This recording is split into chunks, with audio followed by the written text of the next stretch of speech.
A homologia singular, ela é bastante geral e bastante abstrata, num certo sentido, e não foi a primeira teoria de homologia que foi introduzida. Quer dizer, muito antes, como eu mencionei na aula passada, né, Poincaré, quando criou essa topologia, né, na época tinha mais um aspecto combinatório, quer dizer, você tentava descrever o espaço, partindo o espaço em pedaços mais simples e vendo como é que esses pedaços mais simples se combinavam. Aí tinha uma combinatória aí que você tinha que entender.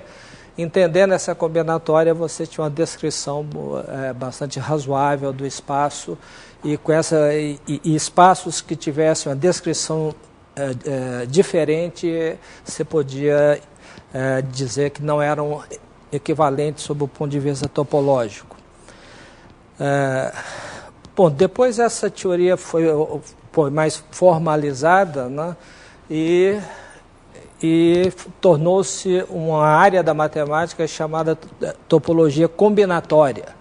Aí a gente dividiu o espaço em simplexos, né, de várias dimensões, né, isso chama uma triangularização do espaço, e a partir dessa triangularização você vê como é que os simplexos estavam se combinando, e aí a gente conseguia também uma descrição combinatória do espaço. E invariantes dessa descrição combinatória eram invariantes do espaço. Bom, isso aí, isso evoluiu, né, cada vez com algebraização maior, porque se chama homologia simplicial, né, onde você, além dessa decomposição, dessa triangularização do espaço, você criava um complexo de cocadeia. Aí, no caso, as cocadeias, né, no caso da homologia simplicial, elas são geradas pelos simplexos dessa triangularização. No caso especial de uma variedade compacta, né, de um espaço compacto, essa triangularização tem um número finito de simplexos, né, de várias dimensões. E o módulo, ou grupo gerado por esses simplexos é um grupo que é finitamente gerado, né? Então, as cocadeias são objetos bastante simples, né? Enquanto que nós vamos ver aqui na homologia singular, o grupo de cadeias é um espaço muito, muito maior, é um espaço enorme. E isso torna a álgebra mais importante e mais essencial para você chegar numa descrição que seja computável, né? Então, a homologia singular, você consegue rapidamente calcular alguma coisa, enquanto que na homologia singular, que nós vamos descrever aqui, nós vamos ter que desenvolver a teoria bastante, né, introduzir algumas ferramentas algébricas para poder calcular alguma coisa, né? Então, é uma teoria muito mais geral, mas, por outro lado, é menos intuitiva e mais algébrica do que a homologia simplicial.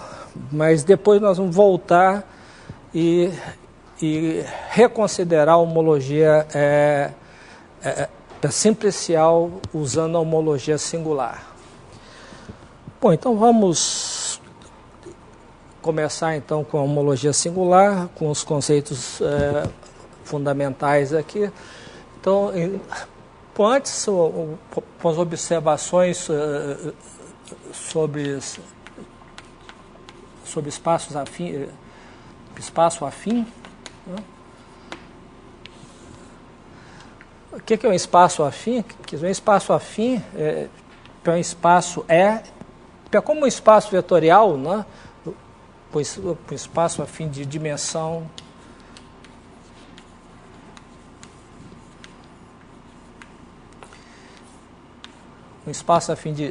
dimensão n, né? Isso é um espaço E, né? Um espaço E com uma ação transitiva, né? De Rn, né? E tal que, dados dois pontos, aí, essa ação aqui nós vamos denotar, né, da seguinte forma: você pega Prn vezes E, nós vamos associar o elemento de E da seguinte forma: a gente pega um ponto P, esse ponto aqui nós vamos chamar de P mais V, né? Ok? Que essa ação é transitiva,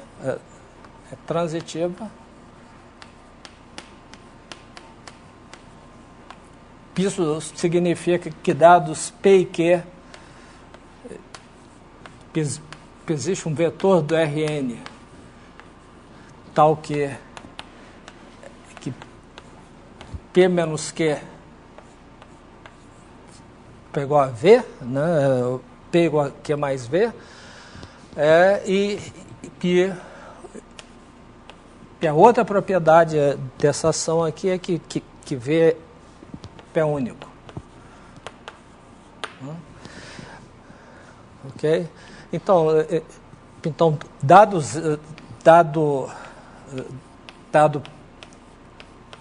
P do espaço afim, né? Ok? Então existe uma bijeção, existe uma única bijeção, né, de Rn em E, né, que leva o ponto P por zero no ponto P. Quer dizer, um espaço afim é simplesmente um espaço euclidiano sem a origem e sem a possibilidade de você somar os pontos. Quer dizer, o que faz sentido é a diferença de dois pontos, que é um vetor, não é um elemento do espaço afim. Quer dizer, a diferença de dois pontos é um vetor de Rn, quer dizer, não é um elemento, a gente não tem a soma de vetores, não faz sentido e a gente não tem a origem. Mas sempre a gente pode identificar o espaço afim com Rn desde que a gente selecione um ponto especial e chama de origem. Então aí você tem uma identificação do espaço afim com Rn. Então o espaço afim a gente não pode somar pontos, mas tem algo que a gente pode fazer que é uma expressão do tipo, se a gente tem um número real, T, que a gente não pode multiplicar um ponto pelo número real, porque isso não é um espaço vetorial. Mas tem sentido a gente escrever para a expressão TP mais 1 menos T, Q. Okay? Isso aqui, dado um número real e dado dois pontos no espaço afim, tá? Então isso aqui é um elemento do espaço afim, né? Definido como tem o elemento S pertencente a E, tal que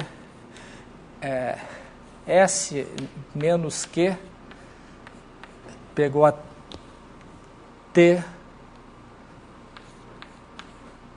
P menos Q. Tá? Em outras palavras, isso aqui faz sentido, porque isso aqui é um par de pontos, e um par de pontos a gente pode identificar com número real, com vetor, e esse vetor você pode pode multiplicar por um número real, tá certo? Então, e dado o que, a gente sabe que existe um único S que é igual a esse vetor. Okay? Então, essa expressão aqui faz sentido, mesmo que as parcelas não façam sentido. Okay? Então, no espaço afim, você tem, dado qualquer número real, você obtém esse, e dados dois pontos desse espaço afim, a gente tem um ponto do espaço afim, e que esse conjunto de pontos, TP mais 1 menos T, que, onde T percorre o conjunto dos números reais, a gente chama de a reta que passa pelo ponto.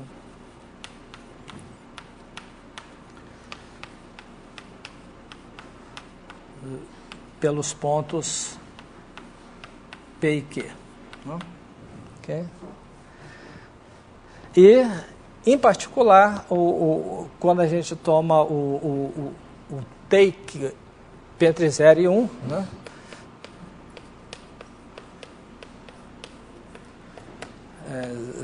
Zero menor ou igual a T menor ou igual a 1, isso aqui é chamado um segmento de reta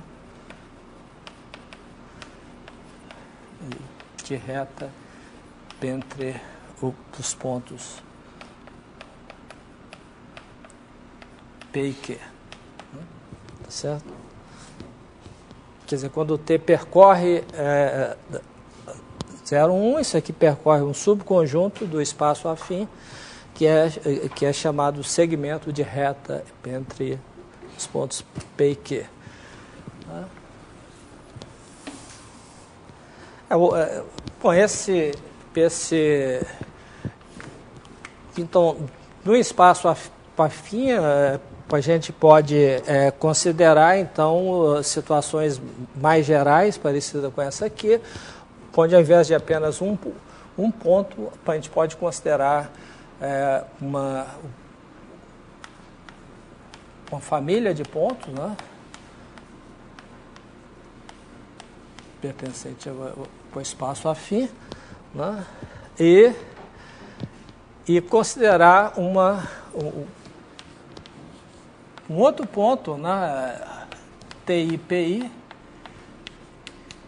P igual a 1 até PR, desde que os TIs pertençam para R, né, e a soma dos TIs, P igual a 1 até R, isso aqui seja igual a 1.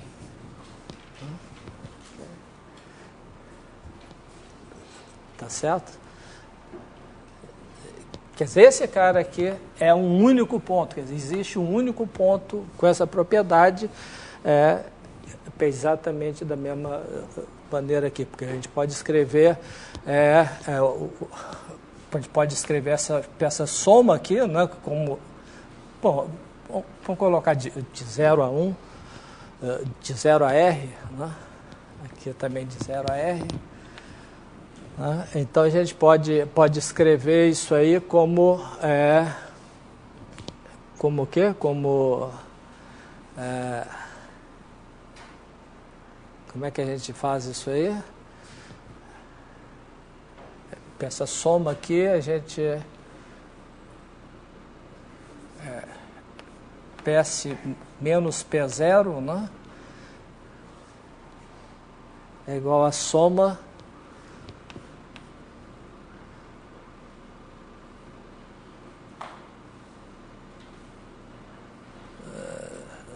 de quê? Soma de TI, né?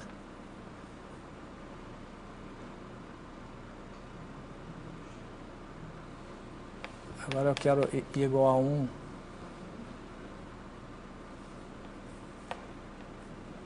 TI. Pô, eu quero colocar aqui PI menos P0, né? Ok? Então, hein? soma de uma para n de quê? Não. TI, de uma n de TI, então aqui daria, tá certo, tá, porque o T0, né, T0 é 1 menos soma de de I igual a 1 até Pn de TI, né? Tá certo?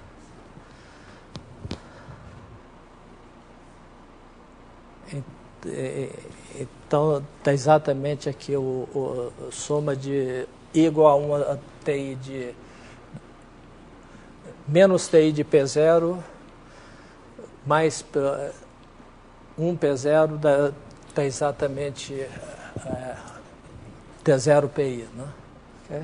Então, existe um único S, né, tal que essa diferença é igual a soma dessas, dessa soma aqui de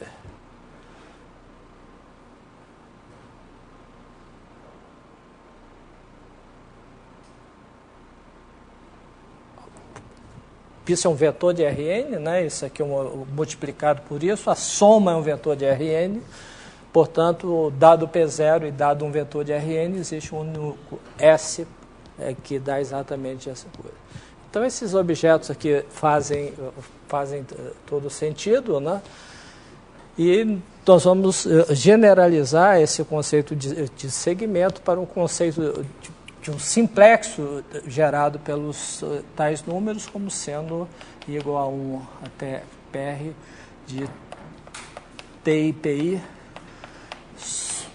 soma de TI igual a 1. Então, a gente chama isso aí de um simplexo gerado pelos pontos PIs, né? P1, etc., PR. Okay. Bom, então esse é o que a gente chama de um simplexo e, de fato, na homologia singular, nós vamos considerar apenas alguns simplexos padrões aqui, né? Que é o seguinte, nós vamos pegar aqui uma base, né? P0 é 1, é 2, etc., com a base de R infinito, né? Onde o é 0, né, para o vetor 1, 0, 0, etc., o é 1, tem o vetor de R infinito de coordenada 0, 1, 0, etc., e assim por diante, né? O E2 pegou a 0, 0, 1, 0, etc. Então, para cada N aqui, o E0 é 1, E2 é N, é uma base de Rn, né? Contido em R infinito, quer dizer, são os pontos cujas coordenadas depois de N são todas nulas, né?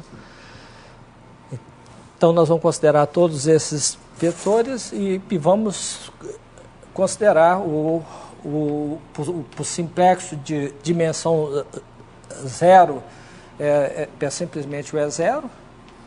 O simplexo de padrão de dimensão 1 pelo segmento entre E0 e E1, né? T é 0 mais 1 menos T é 1. Né, com 0 menor ou igual que T menor ou igual que 1. Né? Que no caso aqui a gente tem P0 é 1. Aqui o simplexo é exatamente esse segmento aqui. Né?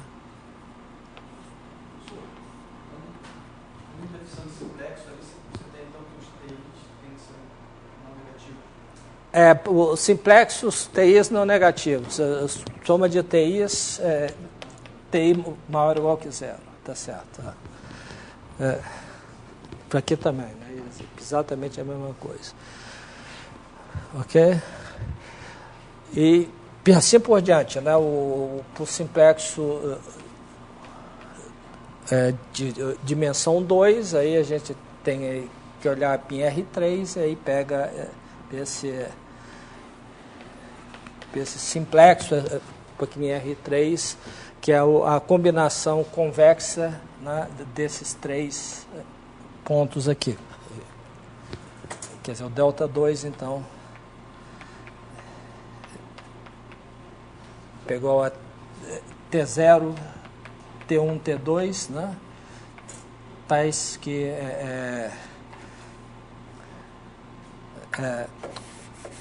soma, né, de TI aí, π igual para 0 até 2, tais que TIs é maior ou igual que 0 e soma de TIs é igual a 1. Okay? Então aí a gente tem uma família de simplexos de dimensão crescente aqui. Então esses são os simplexos básicos que nós vamos considerar. Bom, então a primeira definição aqui é a definição de simplexo singular. Então, definição, seja X pode ser agora um espaço topológico qualquer,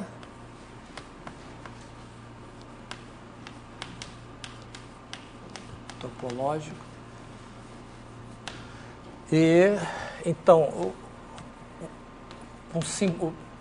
um N simplexo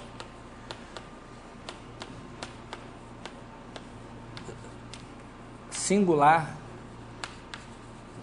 em X, né, é simplesmente uma aplicação contínua para uma aplicação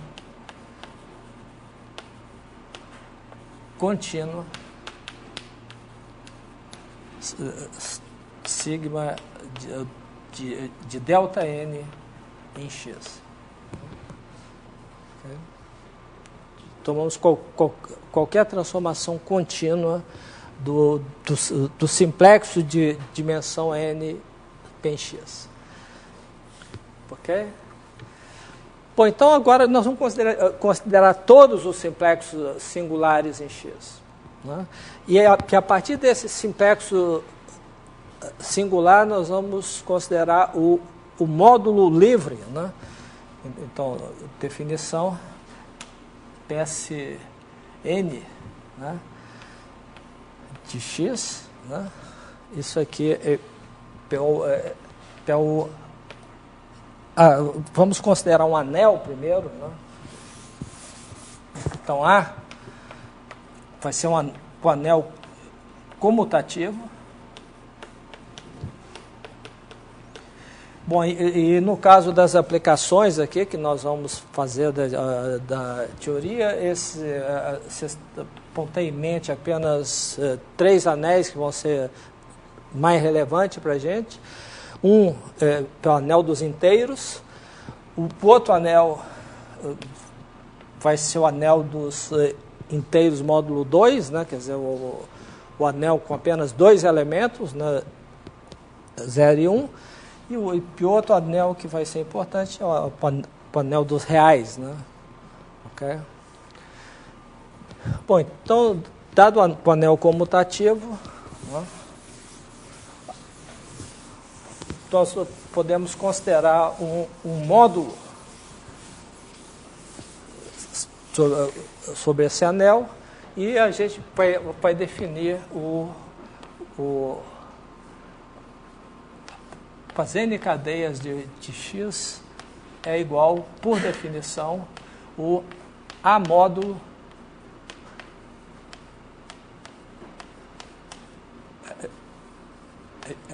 gerado por todos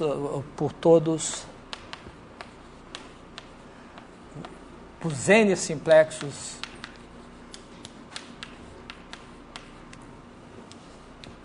singulares.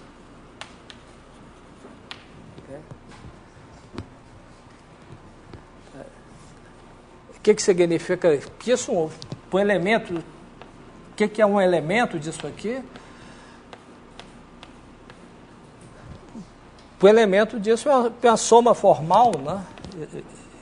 Isso é igual, isso implica, né, que C é uma soma formal do tipo AJ, sigma J, J é igual a 1 até K, tá certo? Onde cada sigma, onde o AJ são elementos do anel A, tá? E o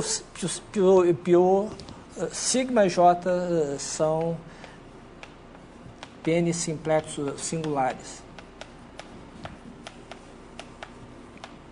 Tá? Ok? Ou, em outras palavras, se quiserem ser mais formal, uma cadeia, né, uma N-cadeia é uma aplicação, né, que definida no espaço de todos os simplexos singulares, que é nula, exceto pelo número finito de simplexos. Seria uma maneira mais formal de definir, mas simplesmente uma soma formal. Onde a gente identifica, quer dizer, duas cadeias são iguais, somente se os coeficientes correspondentes aos simplexos, aos mesmos simplexos, são iguais. Né?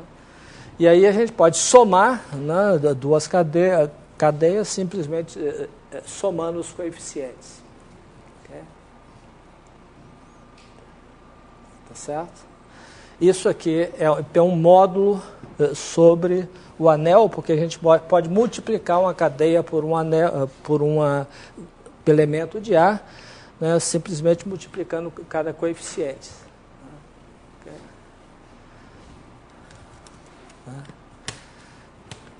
Bom, então isso aí é um grupo de cadeias, o grupo de cadeias singulares. O que a gente precisa agora é definir o operador de bordo. Está claro? Alguma dúvida? Ok. Ok. Então agora a gente tem que definir um operador que a cada cadeia ele vai associar com a cadeia de dimensão 1 a menos.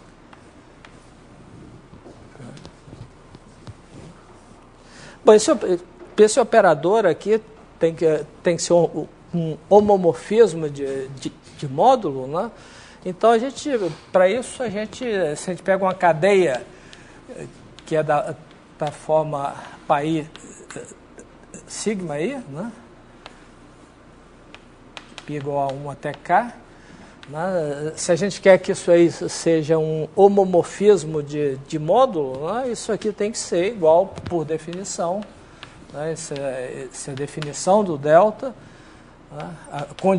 A condição de ser homomorfismo, que isso aí é igual a πi, fez o bordo de sigma aí. Né? Então, para definir esse operador, né, já que ele tem que ser um homomorfismo, basta definir o operador em cada simplexo singular. Tá? Então, nós vamos definir agora, então, sigma, um simplexo singular, x, um simplexo singular,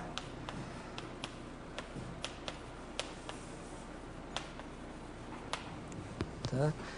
Então, nós vamos definir o bordo de sigma.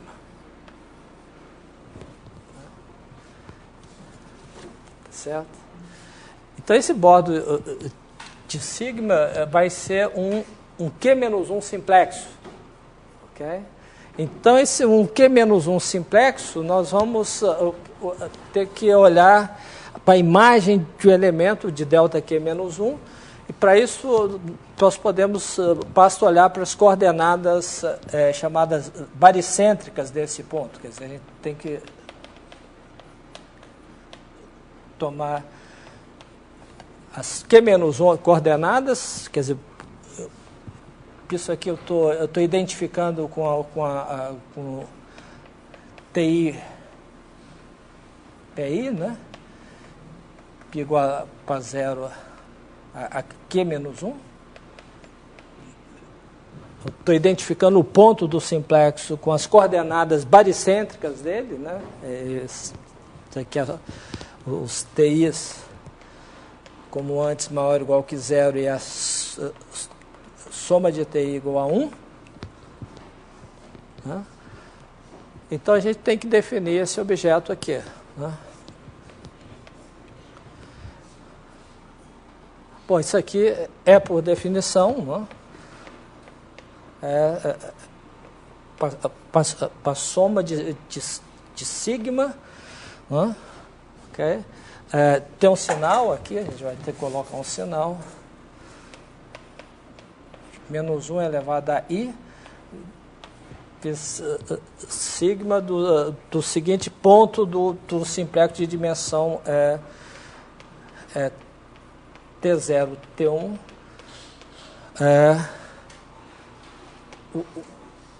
O TI está fora aqui e TI mais 1,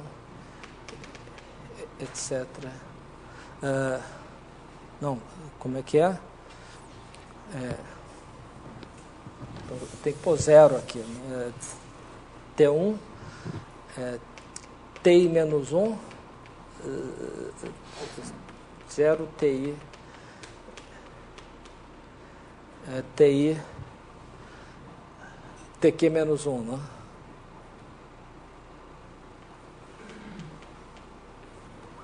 Quer dizer, aqui eu tenho que ter Q coordenadas, né, cuja soma dá exatamente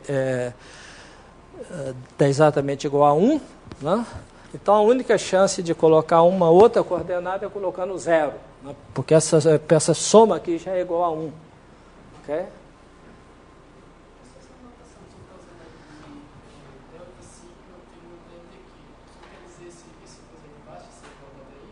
Qual? Não, porque essa igualdade é que eu estou... pois isso aqui é um ponto, né? Que ponto é esse? É esse ponto. Mas isso no X? Isso, não, isso no X, hein? Isso quer dizer a imagem... Não, esse ponto, isso que está entre parênteses aqui é esse ponto no simplexo. Dentro do simplexo. Então a imagem dele é um ponto em X. Ok? Tá? Então, o d sigma disso aqui é um ponto em X. Tá? Não, espera aí, como é que é?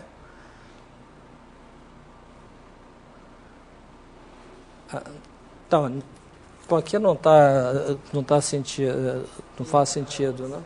Hein? Não, porque não faz sentido é aplicar isso aqui, quer dizer...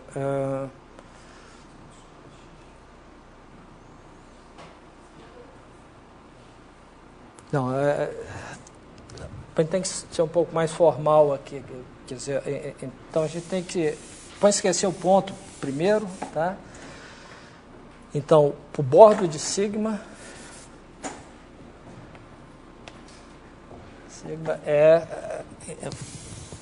vamos chamar esse cara aqui de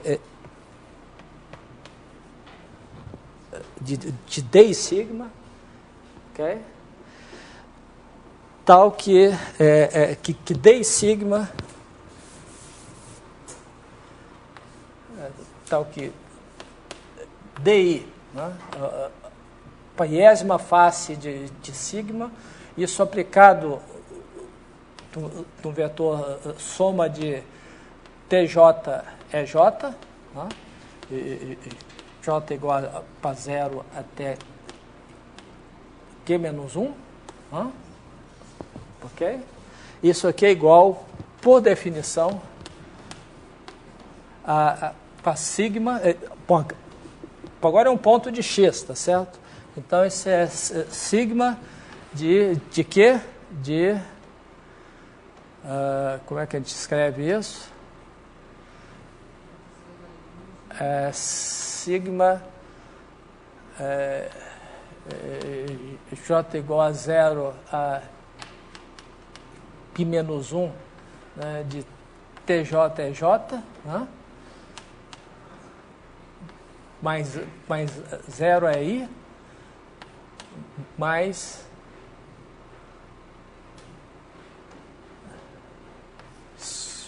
soma J igual a I, hein? J igual a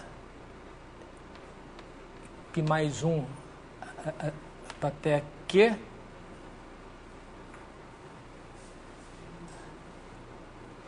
até Q o quê? Q menos 1, né? Aqui seria T, não é TJ menos 1, né? Então aqui é Q, TJ menos 1 de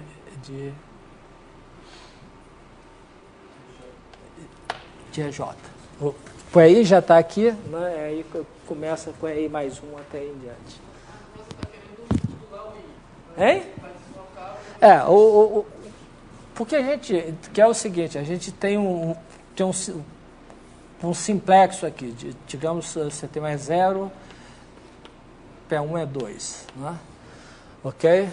Então, a gente quer olhar a face oposta a um vértice, né? Ok? Então, para a face oposta a um vértice, tem uma combinação linear dos outros vértices. Onde esse vértice está sendo omitido. Okay? Quer dizer, em outras palavras, a gente tem um simplexo. Vamos chamar o delta. Aliás, vamos usar a seguinte notação: quer dizer, o delta N pelo simplexo gerado pelos vetores P1, etc., é N. Tá certo? Ok? E a iésima face dele aqui, delta I de delta N, é o cara onde você omite o piésimo vértice.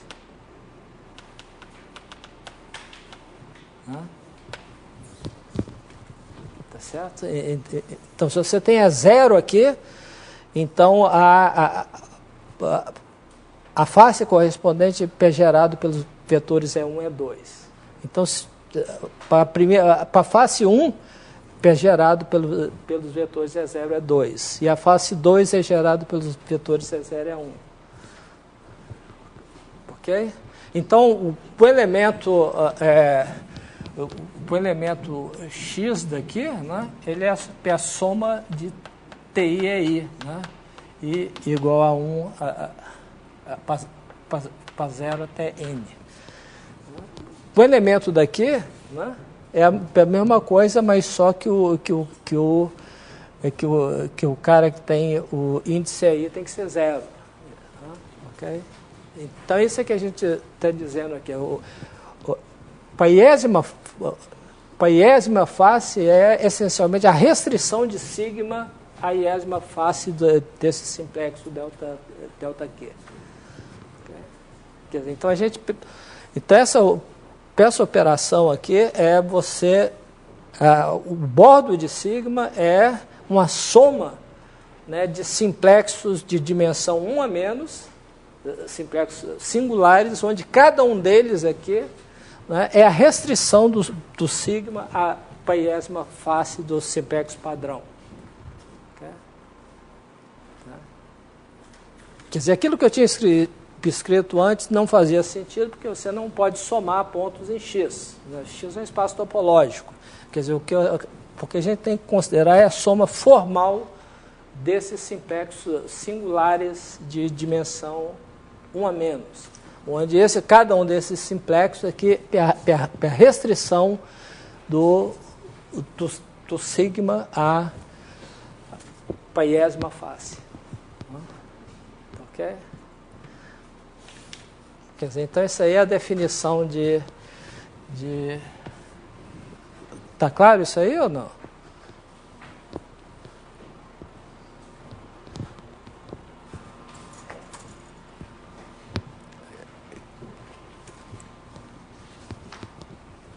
De novo, vamos repetir, a gente pega um simplexo de dimensão Q, e a gente escreve esse simplexo, o bordo desse simplexo vai ser uma soma de simplexo de dimensão 1 a menos, que é menos 1, onde cada um deles é a restrição do sigma a uma face.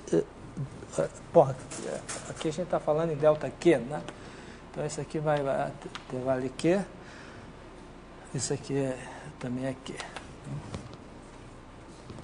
Pode a paiésima face ser definida dessa maneira aqui. Okay? Quer dizer, então o T de sigma, né, é simplesmente a restrição de sigma para a face, né, de delta Q.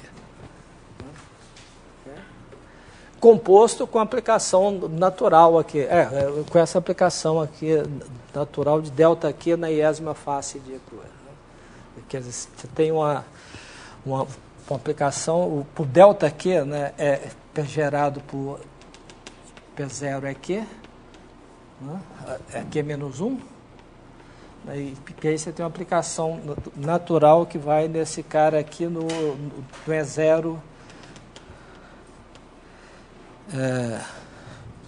como é que é? No E0...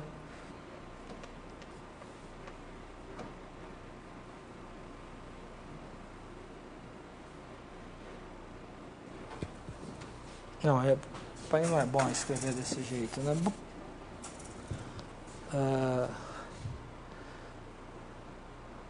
É a aplicação que leva esses caras nesses vértices aqui com o iésimo omitido, né? Bom, então isso aí é por definição, bordo de um simplexo. E o bordo de uma cadeia é simplesmente estender essa definição linearmente para cada uma para cada cadeia, né? Quer dizer, para usar essa fórmula aqui. Bom, e o que a gente tem que provar, né, é que isso aí satisfaz a equação fundamental, né, que é que o bordo do bordo é igual a zero.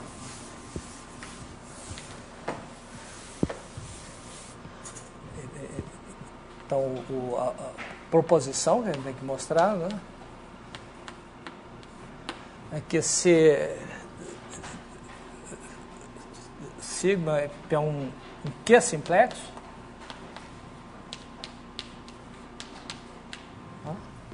então o bordo do bordo de sigma é igual a zero.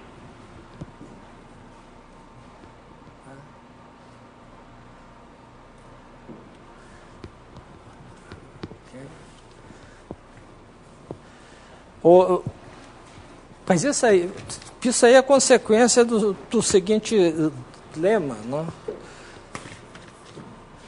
Isso é a consequência do seguinte lema. Se a gente pega, se o J é menor que I, né, então a gente tem para a seguinte identidade. Se a gente pega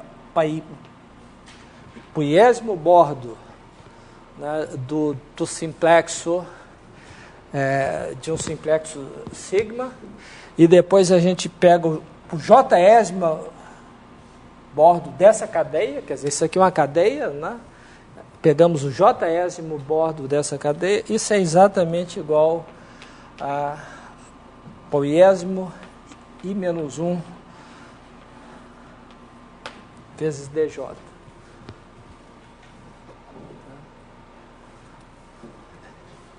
Porque se a gente aplica cada um desses operadores para um simplexo, a gente tem identidade. Quer dizer, eles não comutam, mas o que entra aqui é o índice a menos.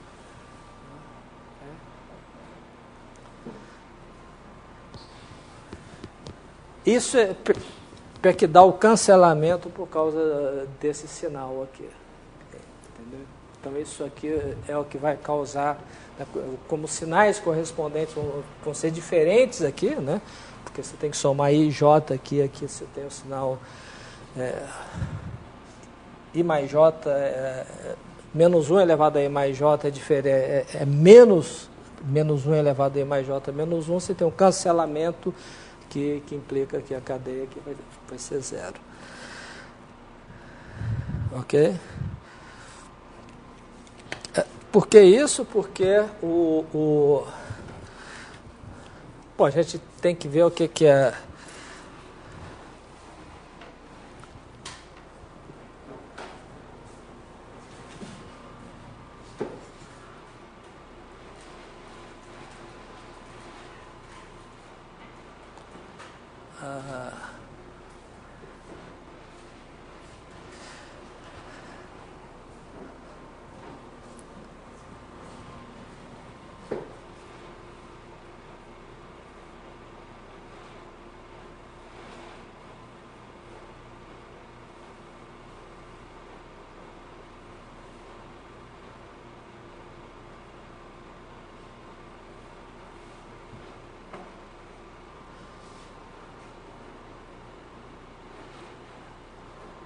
Bom, então, se a gente começa com simplexos de dimensão Q, né?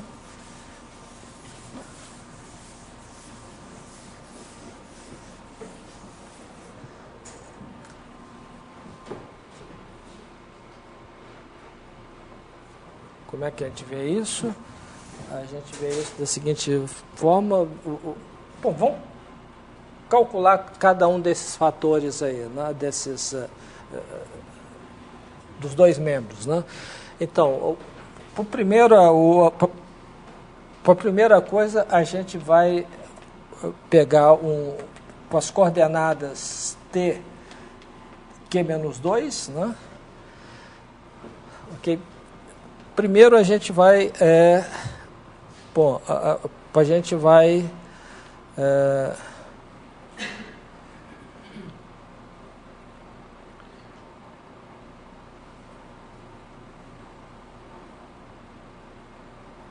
como é que é?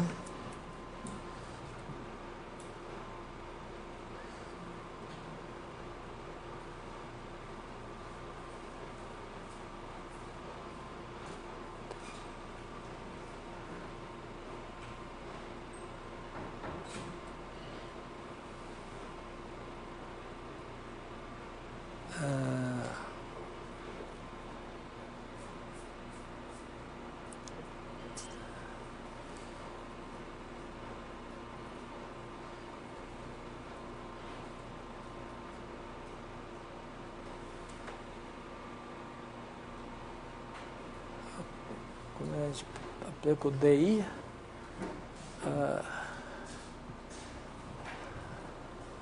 gente vai aplicar o DI. Como é que a gente faz isso?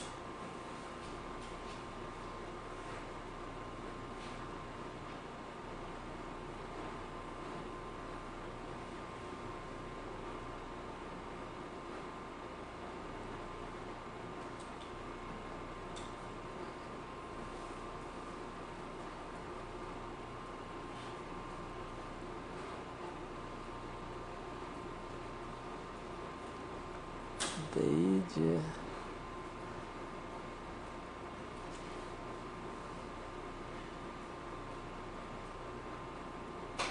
de DJ.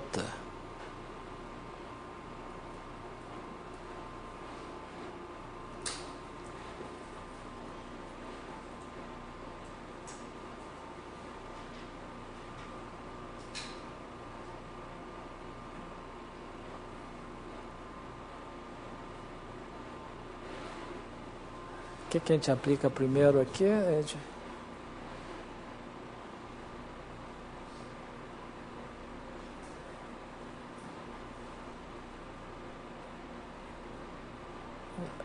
Vou aplicar isso num cara de...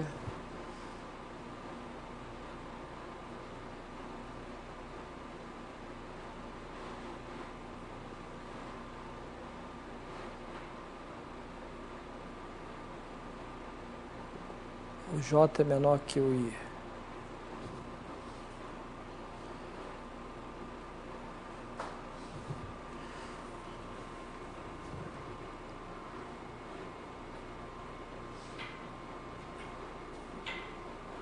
Bom, das minhas notas aqui eu tenho isso aqui. Primeiro eu vou aplicar no DI.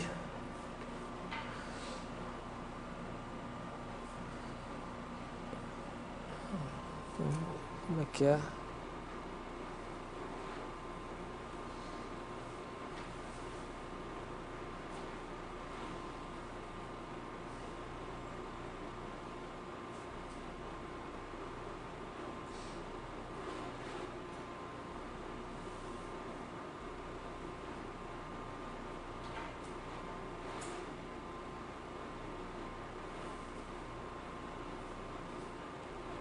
A iésima, eu tenho que aplicar isso aqui na iésima face.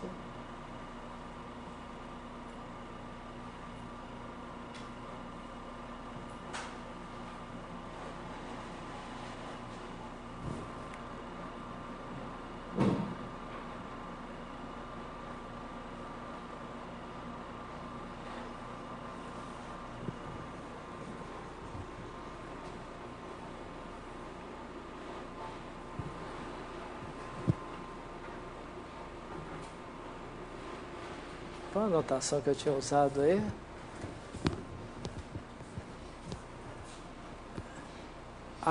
D de sigma. Né?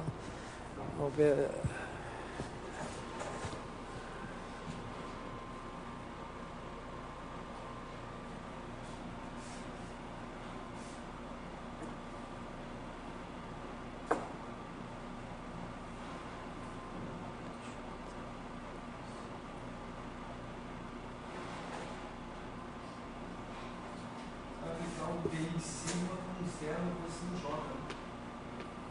Eu vou aplicar o primeiro D sigma, hein?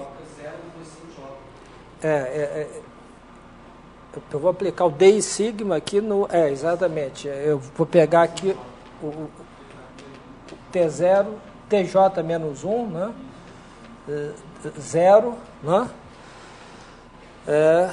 Aqui, TJ, etc., TQ menos 2, né? Ok? Agora eu vou aplicar o D sigma, né? Nesse cara aqui. Né?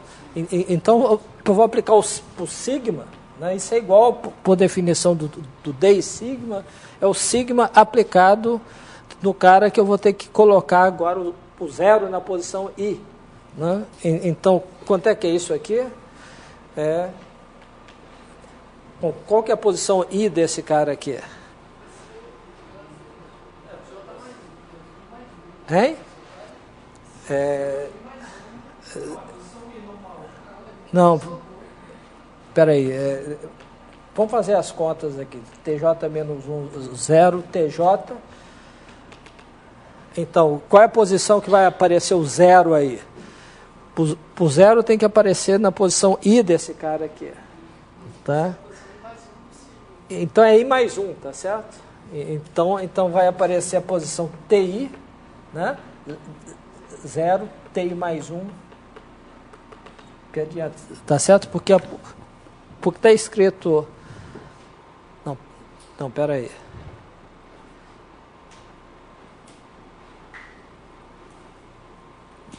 TJ, o J está na posição... Então, é I menos 1, não é?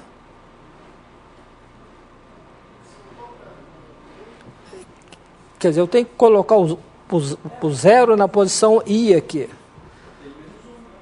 TI menos 1, não é isso? TI menos 1. Hein?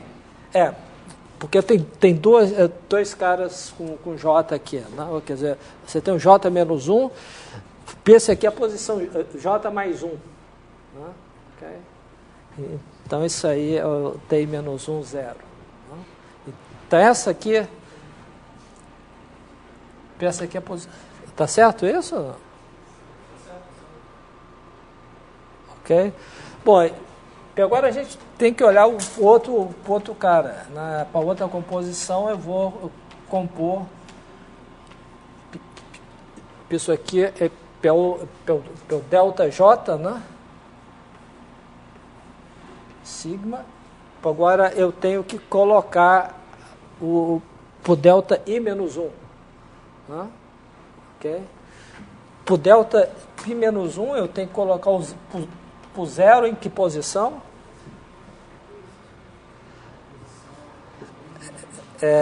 Então aqui tem TJ menos 1, TJ, né? Aqui eu vou colocar na posição I menos... Não, tem algo errado aí. Não, tá certo, hein? Então tem menos 2, né? 0 tem menos 1. Então aqui fica exatamente o que? Fica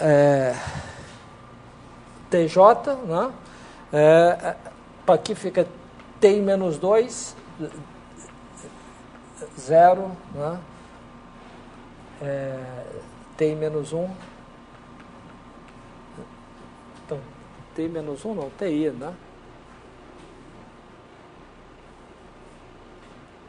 Então aqui é TI, né?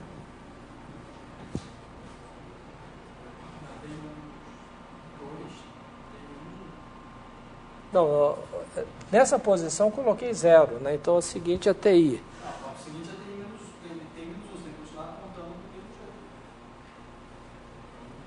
Ah, sim, tá. Porque aqui é TI menos 1 e aqui é TQ menos 2, né? Quer dizer, eu ponho 2 zeros aí dá exatamente Q. E aqui é a mesma coisa, né? T0, TJ, TI menos 2, TI menos 1, etc, TQ menos 2. Tá? E agora, quando eu colocar o J, como o J está para cá, eu não altero a posição lá e me dá exatamente o que tinha aqui. Tá certo? Porque essa alteração que eu fiz já está para frente. Então, quando eu colocar o J, aqui vai dar exatamente o 0 na J-ésima posição. Né? Então, isso aqui dá sigma de T0, TJ menos 1, 0, etc. Ok? Então, a gente tem esse cancelamento, né, das faces, porque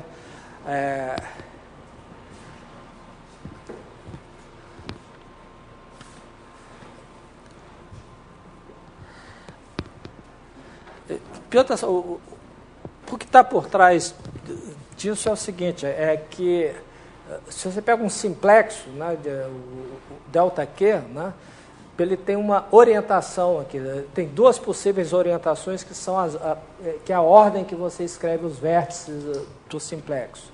Né? Então, uma orientação do simplexo é a ordem que você escreve o simplexo. Então, essa ordem, e tem duas ordens possíveis. Né? Você pega um simplexo abstrato aí, né?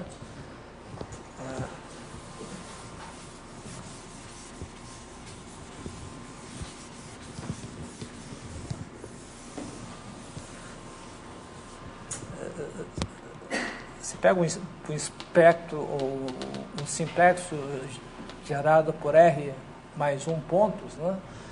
Então esse simplexo, se a gente considera a orientação dele, ele é igual a menos 1 elevado ao sinal de tal, vamos chamar de tal uma permutação, de se a gente trocar para as ordens dos pontos, tal 1, etc., que de tal R. Onde tal é uma permutação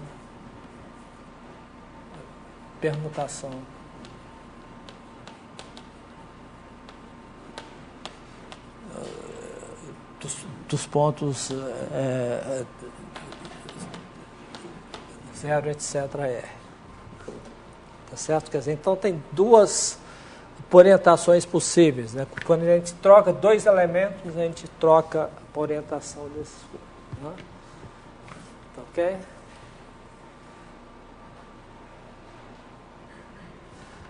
Bom, e se a gente tem uma face, né, de um simplexo, né, a gente tem uma orientação correspondente induzida pelo simplexo. Né? Por simplexo de dimensão Q, ele induz uma orientação, né, em cada uma das faces do simplexo de dimensão dimensão 1 a menos.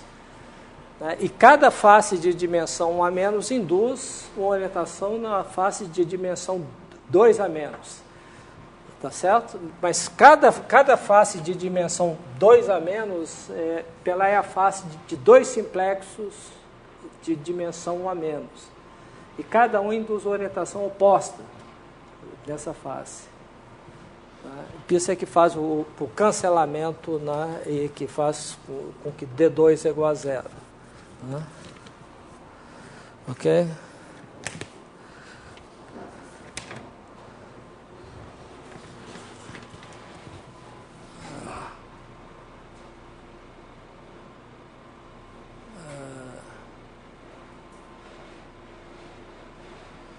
Ok. Está claro isso?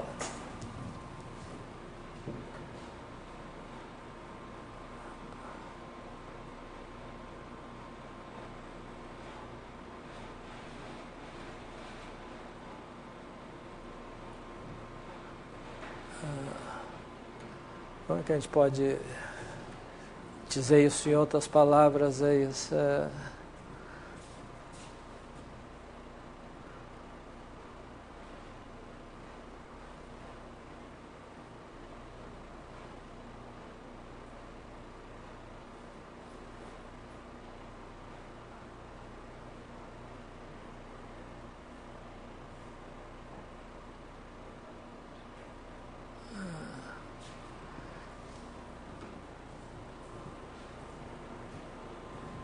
Bom, vamos em frente então. Pintou agora. Hein?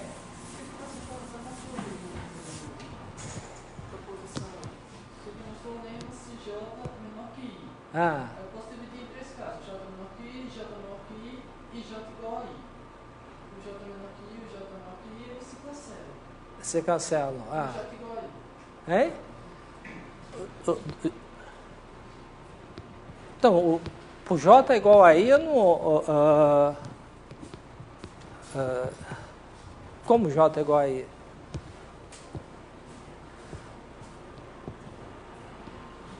Somatório de menos 1 elevado a I delta I sigma I de 1 até N. Aham, Eu vou aplicar de novo esse somatório em I e o somatório em J. E esse negócio aí, delta I e delta J. Vou ter três casos. Estima, qual que é o...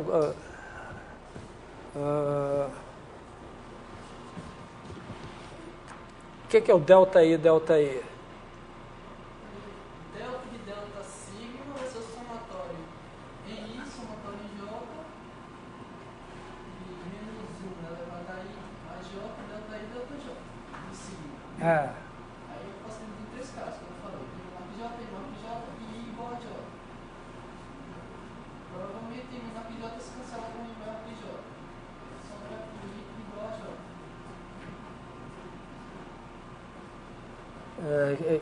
que é I igual a J? Se eles forem iguais, você vai colocar o zero duas vezes no mesmo lugar, né? Hein? Não tem sentido isso, né? Não tem sentido porque não posso aplicar o zero em dois lugares que eu não tenho.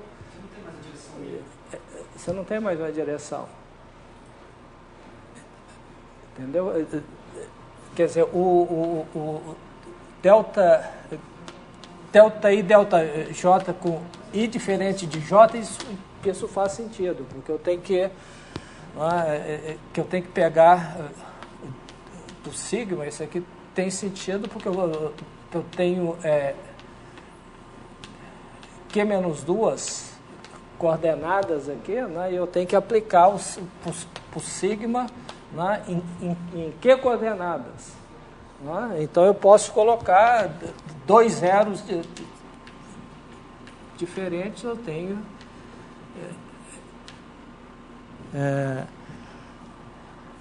TQ menos 2 aqui. Né? Com dois zeros eu tenho exatamente Q coordenadas. O outro não tem sentido. Quer dizer, então a soma é exatamente a soma com I diferente de J. Ok? Está claro ou não? Porque para aplicar o sigma aqui eu preciso exatamente de Q coordenadas. E como é que eu fabrico Q coordenadas com Q menos 2 coordenadas? Tem que colocar dois zeros distintos. Então essa soma se cancela e... Bom,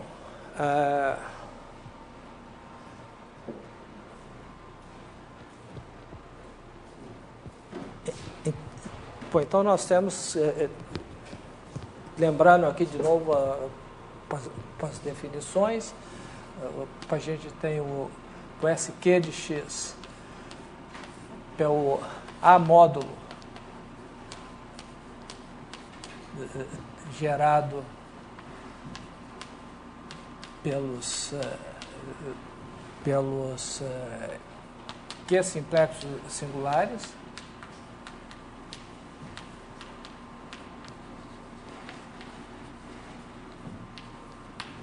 o elemento C de SQ de X se escreve, né, como uma combinação linear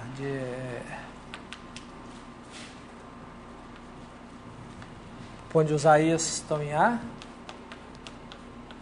e os sigma e Q simplexos singulares.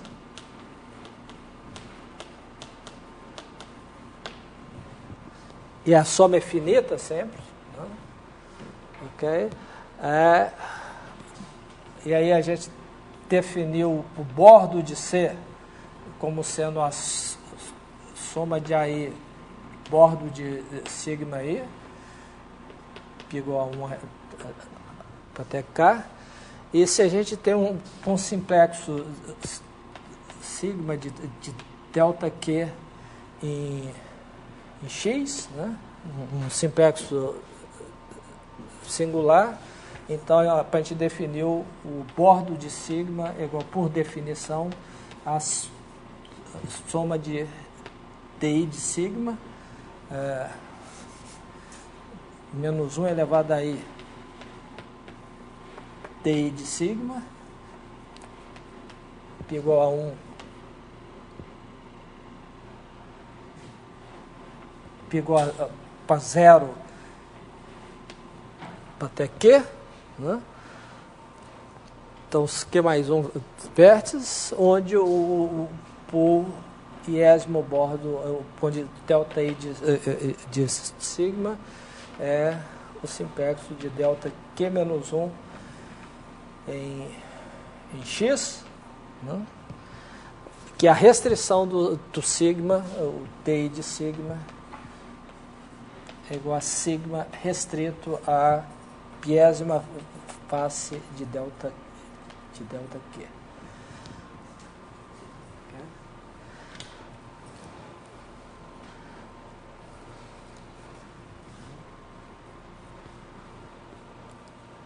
Bom, e essa conta diz que D composto com D é igual a zero. Portanto, a gente tem um complexo de cadeias singulares. Tá?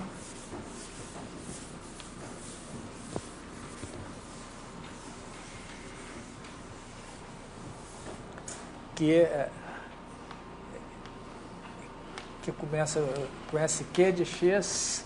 Bom, começa não, ele continua para trás aí, né, tem o bordo, aí tem o bordo de SQ menos 1 de X, etc.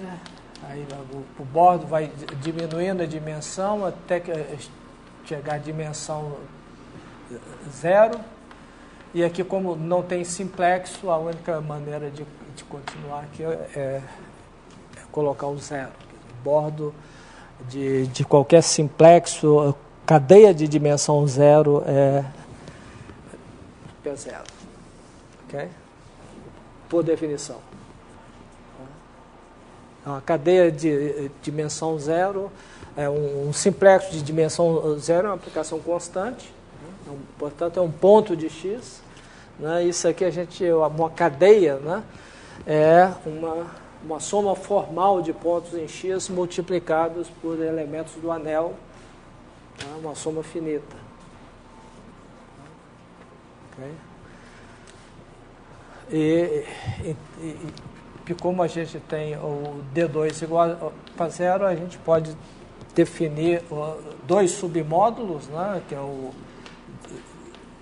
ZQ de X, que é o núcleo, né? Da aplicação bordo de SQ de X em SQ menos 1 de X, né? Que são ciclos de X, os ciclos singulares, e isso aqui é a imagem de delta de SQ mais 1 de X sobre SQ de X. Então, isso aqui é os ciclos. E aqui são os bordos.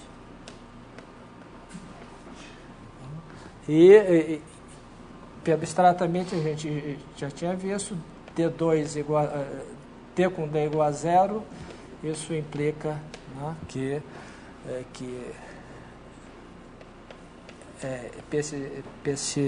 esse módulo contém o outro. E finalmente, a homologia singular é obtida como o módulo quociente. Então, o módulo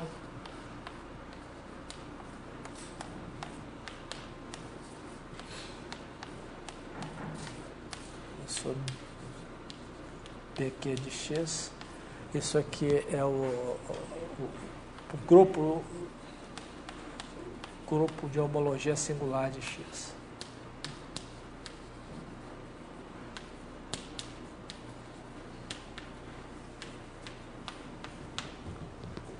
Ok?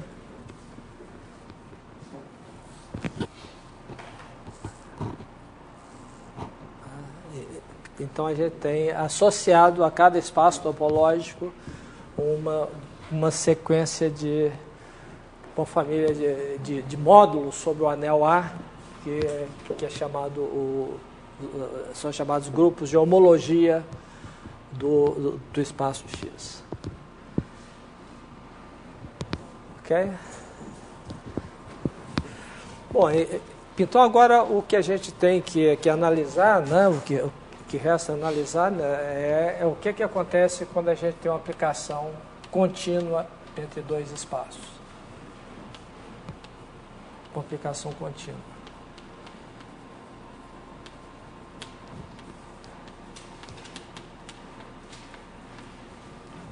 Okay. Ora, se a gente tem uma aplicação contínua entre X e Y, né, se a gente tem um simplexo singular aqui, né, que é uma aplicação contínua do simplexo padrão em X, né, simplesmente compondo com S, sigma, um Q simplexo de X,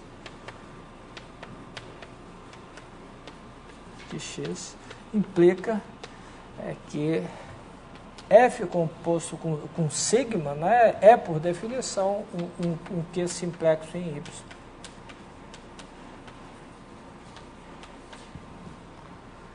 Okay.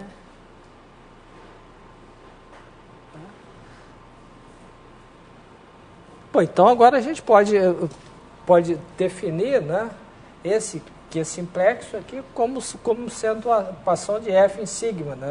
Vamos chamar de F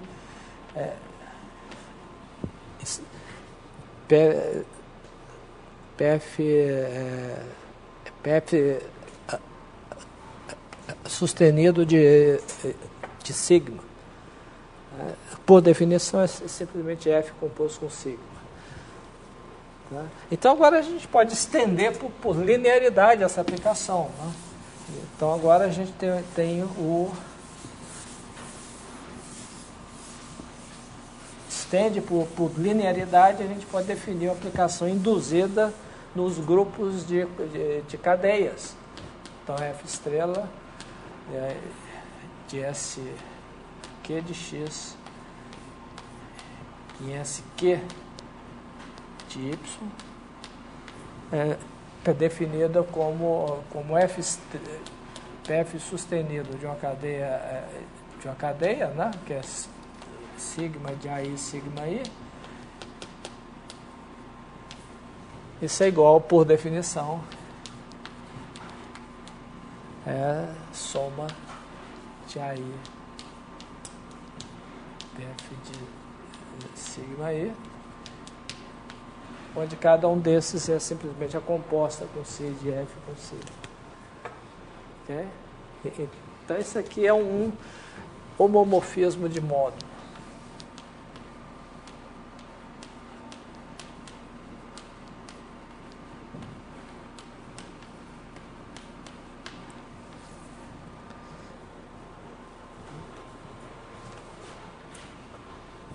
Okay?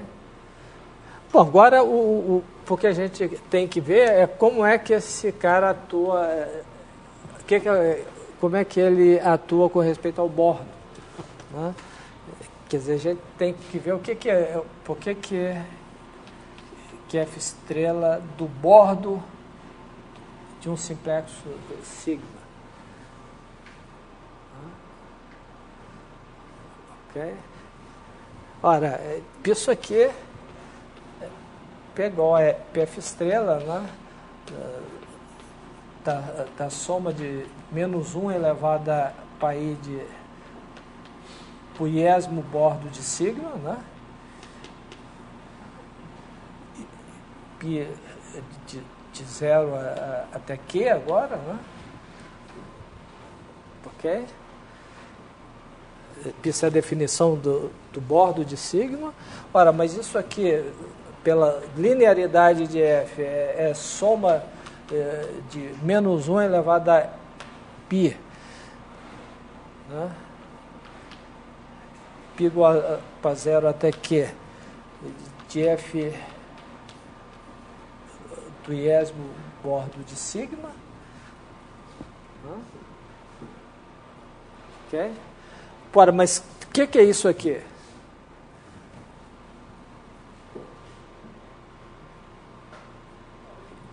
Isso é exatamente, né? Pense, simplex, por definição, é F composto com... Isso é igual a F composto com esse simplexo aqui.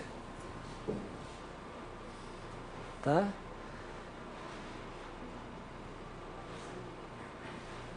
Tá? Então, o que eu quero...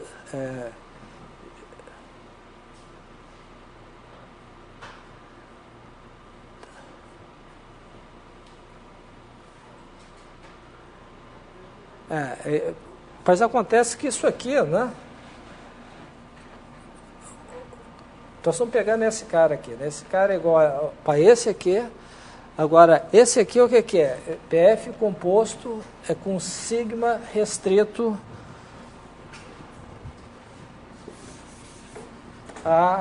ao que a gente chamou de delta I de delta Q, né? Porque a restrição de sigma à coisa, né? Tá certo? Que é exatamente esse DI de sigma, a gente definiu como a restrição de sigma para o delta I de Q. Ora, mas isso aqui é a mesma coisa de F composto com sigma restrito ao delta I de Q, de delta Q. Tá?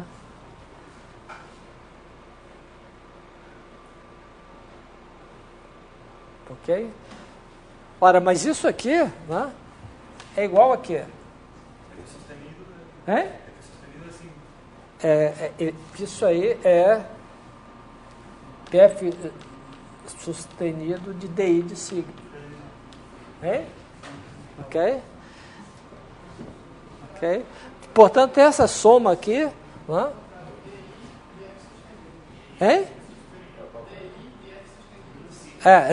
DI de F sustenido de DI de F sustenido de sigma. Tá? Porque isso aqui é exatamente F sustenido de sigma, você está restringindo para DI. Tá? E, portanto, isso aqui é DI. Assim, né? Portanto, isso aqui, né, usando essas igualdade toda, isso aqui é soma igual para zero até Q de menos 1 elevado a I, quer dizer, isso aqui implica que isso aqui é igual a soma de menos 1 elevado a I de TI de F estrela de sigma. Que isso, por definição, é igual ao bordo de F sustenido de sigma. Portanto, a gente concluiu que esse operador aqui, que esse homomorfismo de módulos comuta com delta. Okay? Em outras palavras, a gente tem esses dois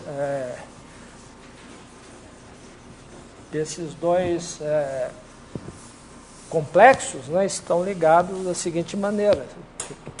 Você tem um complexo de X, aqui, com esses operadores aqui, D, né, aqui é PS Q menos 1 de X, o D, PS Q menos 2 de X, etc. Né? Etc. E idem para o Y aqui.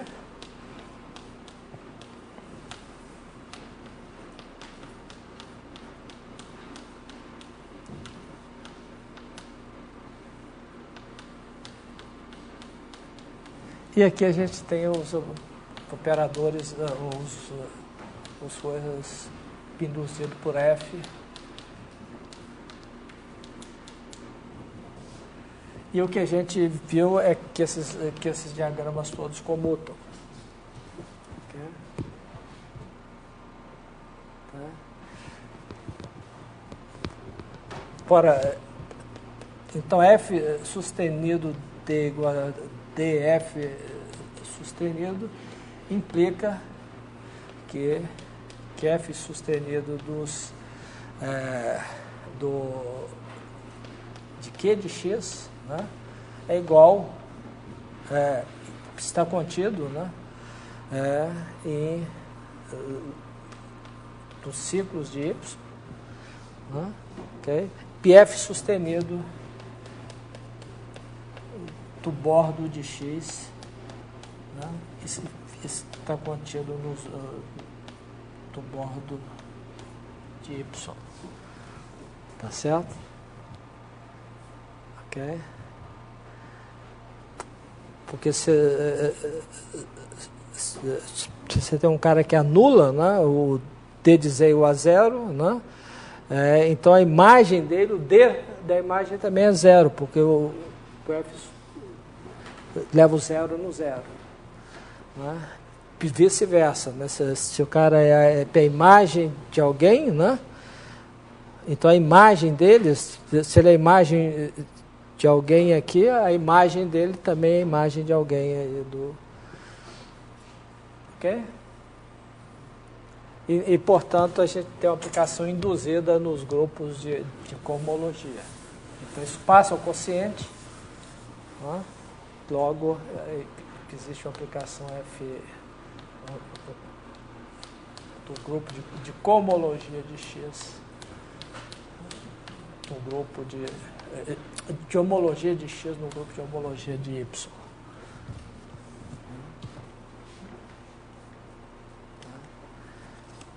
Que pega uma classe de homologia, né? Tá certo? Porque se qualquer cadeia C pegou a ponta que cadeia mais o bordo de W, né? Então F estrela de C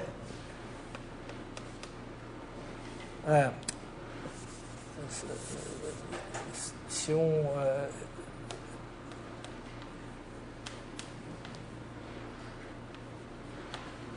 o bordo do W, então F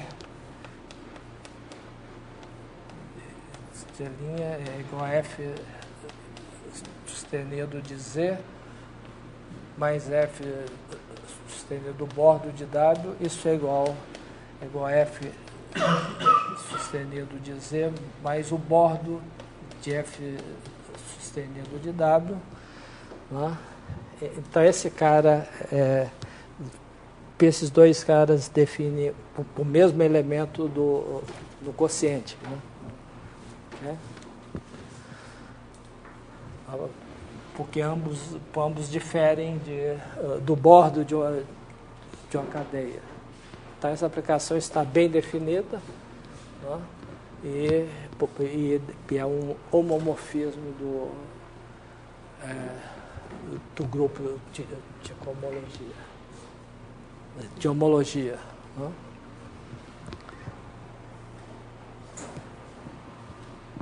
Certo? Bom, então agora a gente pode continuar com a brincadeira, né, e considerar uma outra função aqui.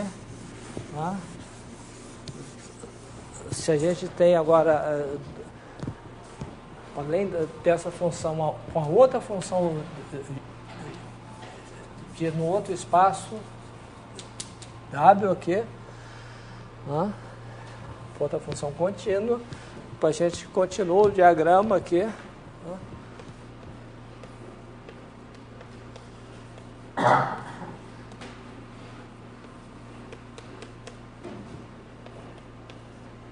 Etc. E a gente vê, por definição, né, é óbvio aqui que se você olha a composta agora, né, G é composto com F, se a gente pega um simplexo aqui, compõe com a composta, a gente tem um Q simplexo em W, e esse Q simplexo a gente tem em nível de cadeia, a gente já tem a igualdade da aplicação induzida por G e a aplicação induzida por F a nível de cadeia. Isso segue imediatamente da definição da aplicação induzida, que é a composta aqui. Ok? Quer dizer, isso aqui é essa composta, se a gente aplica o G sustenido, é só compor com G. Isso é a mesma coisa de compor o sigma com G composto com F. Okay? Então, isso aqui implica que F T é composto com F. Em nível de homologia também isso aqui é composto.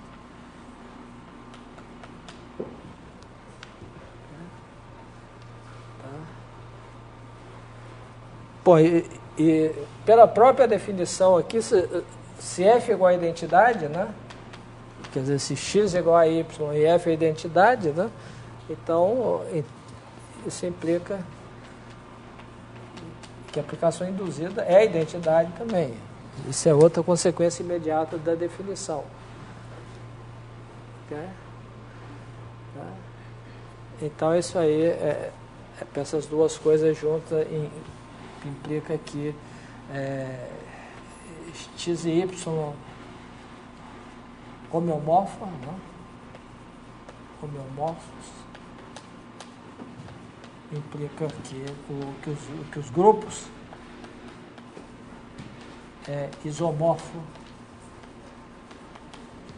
a HQ de Y. Certo? Quer dizer, então a invariância dos grupos de homologia singular por homeomorfismos, né, é uma consequência imediata da definição. Isso não é... Então, na próxima aula, nós vamos provar, isso já é um pouco mais delicado, que duas aplicações homotópicas, se duas aplicações F e G agora, do mesmo espaço, são homotópicas, então as aplicações induzidas são iguais. Então, isso dá uma melhora substancial nesse resultado aqui, que os grupos são invariantes por tipo de homotopia. Duas variedades que têm o mesmo tipo de homotopia têm grupos isomorfos. Né? Então, isso estabelece a invariância dos grupos de... Okay? Então, nós vamos ver isso na próxima.